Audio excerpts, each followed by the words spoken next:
saya ingin memberikan hadiah buku. Siap, untuk para penanya tadi silakan maju ke depan. Erni, Arca, dan Monisa dan Ari Negara silakan berempat penanya tadi silakan cepat aja geraknya untuk penyerahan buku dari Pak Anies yang sudah ditandatangani secara langsung.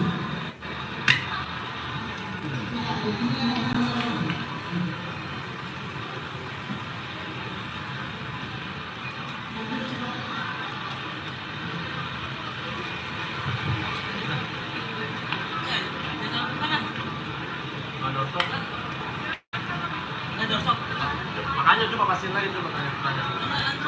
Siapa? Tanya si Alaf tuh. Ada di itu. Terima kasih.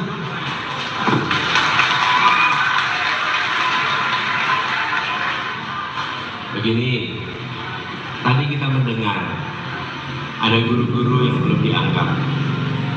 Kita ingin membangun kualitas manusia Indonesia, dan itu artinya gurunya harus disejahterakan.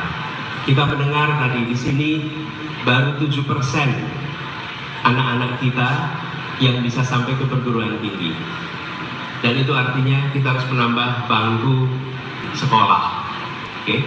Terus kemudian kita lihat puskesmas kita jauh dari merata, masih banyak kelurahan-kelurahan di seluruh Indonesia yang belum punya puskesmas. Oke? Sekarang kita punya uang nih. Uang kita terbatas. Dengan uang terbatas itu mau dipakai untuk apa? Untuk anak-anak kita bisa bersekolah sampai selesai, untuk membangun puskesmas di semua kelurahan, untuk mengangkat guru-guru yang selama ini hanya honorer, atau mau dipakai untuk membangun istana yang dinikmati oleh aparat negara. Yang nanti akan tinggal di kota itu adalah aparatur negara, baik aparatur sipil maupun aparatur pemerintah, bukan rakyat. Pertanyaannya, kita uangnya lagi berlebih atau uangnya lagi kurang? Kalau uang kita itu berlebih, maka kita bisa taruh pada hal-hal yang bukan primer. Kita ini yang primernya saja belum selesai. Lihat stunting. Kenapa? Kita tidak mengalokasikan anggaran yang cukup untuk gizi bagi ibu hamil. Kita tidak mengalokasikan anggaran yang cukup bagi anak-anak usia prasekolah. Padahal itu menentukan gizi ke depan.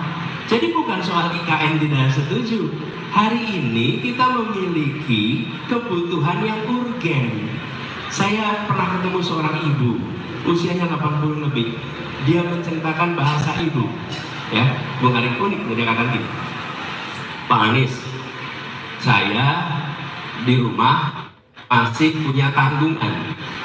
Anak-anak saya masih harus kuliah. Anak-anak saya punya motor yang motornya saya pada kredit. Kebutuhan rumah saya masih ngepres. Saya tidak punya tabungan. Malah saya sekarang ini statusnya ngutang. Jadi rumah kami itu punya utang untuk rumah, punya kredit, anak-anak masih sekolah. Kemudian ada yang bilang, Bu, bikin rumah baru yuk di sana. Mau nggak? Saya bilang, loh, bagaimana saya menjelaskan saya beli rumah baru, bikin rumah baru, ketika rumah saya sekarang saja saya masih ngutang dan masih ada urusan yang belum saya selesaikan. Okay? Dia tidak ngomong IKN, dia berikan analogi. Jadi bukan soal pindah ibu kota yang harus ditentang, tetapi apakah hari ini urusan mendasar kita sudah diselesaikan?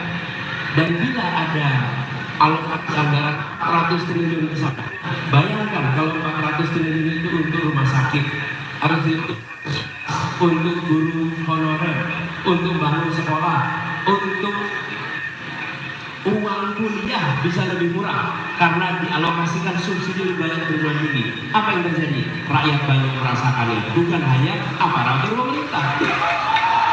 Jadi kita mau yang simbolik atau yang substantif? Ini simbolik ya, tapi yang substansinya belum selesai. Menurut saya bereskan dulu yang mendasar. Sesudah itu baru kita bisa yang lebih simbolik.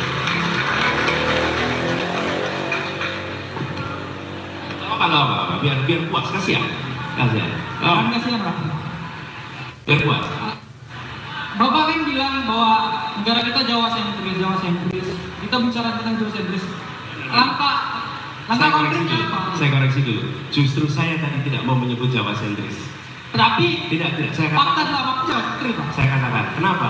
Di Jawa pun punya masalah. Cuman bedanya orang Jawa nggak bisa bilang salah Jawa. Oke, kalau di luar Jawa bisa. Ya, tapi di Sumatera ini kerasa salahnya, Pak. Nah, sekarang kita teruskan sedikit ya. Karena itu di Jawa yang miskin pun dapat kesempatan. Seperti juga di Sumatera, cuman yang lebih banyak sekarang itu. Jadi, bila kita ingin tidak Jawa sentris, maka bangun kota-kota baru di seluruh Indonesia yang lebih besar. Bukan satu kota. Bukan satu kota. Bayangkan, saya beri contoh nih, 40 kota lebih di Indonesia. Statusnya kota kecil, transportasi umum tidak ada. Kalau anggaran itu dibangun untuk semua kota, semua merasakan. Sekarang saya beri contoh, Anda bangun satu tempat, oke, mau di Sumatera, mau di Papua, ataupun di Jawa. Siapa yang membangun? Kontraktornya dari Jakarta. Coba Anda cek. Pemilik lahan-lahan itu memang dari Bengkulu, tidak ada. Pemilik dari mana? Dari Jakarta. Lokasinya di sana. Siapa yang punya lahan itu? Orang Jakarta. Siapa supplier pasirnya nanti? Dari Jakarta. Orang-orang dari Jakarta yang akan mengerjakan, bukan orang dari lokasi itu. Tenaga kerja. Siapa yang akan bekerja di sana? Dari luar tempat itu. Yang dibutuhkan bukan kota, yang dibutuhkan di Kalimantan justru jalan antar kota yang baik, rel kereta api antar kota yang baik, fasilitas air minum di kota-kota di seluruh Kalimantan. Itu yang dibutuhkan, bukan satu titik maju berkembang yang timpang dengan daerah lain yang ada di tempat itu. Nah, Gedung-gedung yang sudah dibangun sekarang, ketika Bapak nanti insya Allah jadi presiden, Saya mau- dapat amanah jadi presiden, bagaimana gedung-gedung yang sudah saya mau dibangun tanya, ini? gedung-gedung itu akan dipakai oleh siapa? Oleh pejabat. Pejabat. Kenapa uang kita besar-besaran dibuang untuk pejabat? Kita lagi butuh uang kita dipakai oleh rakyat. Terus mau diapakan gedung-gedung itu, Pak? Bukan. Kalau gedung itu dibangun untuk rakyat kecil, kita setuju. Tapi gedung sekarang ya, kita bilang sama guru honorer, kami tidak punya uang cukup untuk mengangkat Anda. Di saat yang sama, kita membangun sebuah istana yang megah. Bagaimana Anda menjelaskan kepada rakyat? Tapi bagaimana mekanisme Bapak untuk tidak melanjutkan IKN? Enggak. Sedangkan Nah. pemerintah sekarang kan sudah menempatkan fondasi-fondasi hukumnya untuk presiden selanjutnya meneruskan. Mekanisme Bapak untuk membatalkan IKN itu gimana?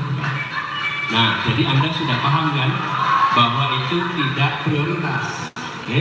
Sudah itu tidak prioritas. Ya. Caranya gimana? Enggak, saya kasih kesempatan supaya tuntas ya. Itu tidak dikasih, itu tidak bisa dilanjut, bukan dilanjutkan. Itu ada tidak prioritas. Maka yang dikerjakan apa? Anggaran yang ada dipakai untuk yang prioritas. Yang ini bisa dikerjakan pada waktunya.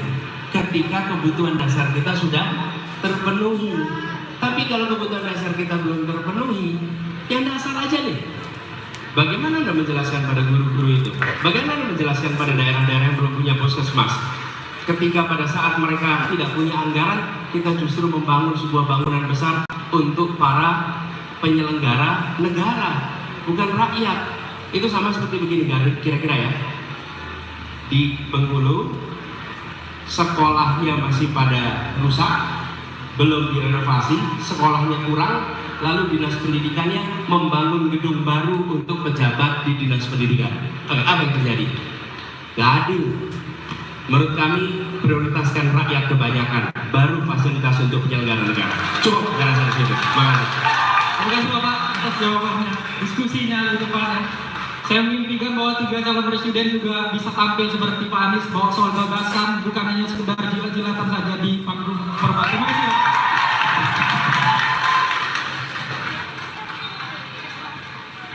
Siap. Thank you, Adek. Terima kasih. Jadi kalau diskusi begitu harus dituntaskan. Kalau tidak seakan-akan nanti tidak mau dituntaskan. Siap. Terima kasih Bung Ari. Mana Bung Ari itu? Terima kasih Bung Ari. Gimana Pak Anies kesannya dari 4 pertanyaan itu? Kesannya diskusinya tadi, apa benar atau tidak? Ya, gini teman-teman. Urusan yang ada di Indonesia ini harus bisa didiskusikan secara terbuka. Siap, Pak Anies. Saya termasuk yang ingin agar tidak ada rasa takut untuk mengungkapkan pendapat di negeri ini. Siap. Tidak boleh ada rasa takut. Dan Saya katakan ini bukan karena saya sedang jadi calon presiden. Ketika saya bertugas sebagai gubernur, Anda boleh cek betapa banyak ungkapan-ungkapan tak patut yang dikirimkan pada gubernur. Apapun itu, tapi saya tidak pernah sekalipun membawa mereka ke laporan polisi, sama sekali tidak pernah, dan tidak pernah mempersoalkan. Kenapa? Ya itu adalah hak rakyat untuk mengungkapkan, dan biarkan nanti publik menilai. Contoh nih, Bung Ari mengkritik, saya menjawab, biarkan publik di sini menilai mana argumen yang lebih masuk akal. Nah, dengan cara begitu, maka dengan cara begitu apa yang terjadi? Inilah yang disebut sebagai mencerdaskan kehidupan bangsa. Itulah sebabnya saya katakan, selama proses kampanye ini seharusnya yang kami kerjakan, kami siap untuk ditanya apa saja. Siap. Tepuk tangan dong yang meriah untuk Bapak